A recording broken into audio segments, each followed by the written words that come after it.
तर good morning friends. आज आमच्या घरी 15 लोकं जेवायला येणार आहेत. तर ते का तर आमच्या घरीच आघाडी आहे माझ्या आजी-बाबांची.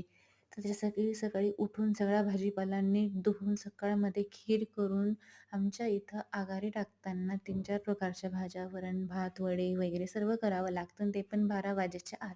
तर 12 वाजलेले होते. दिवा लावला, सगळा स्वयंपाक तयार झालेला होता. केळीचे पानं नीट पुसून घेतले आहे, कारण की त्याच्यावरच मला जेवण वाढायचं होतं. त्याचं एक विशेष महत्त्व आहे. तर मी ते नीट पुसून घेतले. त्यांना खूप नाजूक होते. खूप हळू पद्धतीने मला ते पुसावे लागले.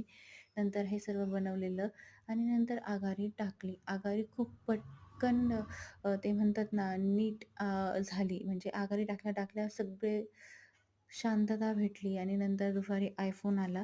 iPhone हा माझ्या भावाचा आहे. तर लास्ट इयर त्याचा iPhone हरवला होता. तो अजून सापडला नाही आणि त्याने ब्लॅक कलरचा मागवला. चलो बाय. आज मी खूप थकलेली आहे.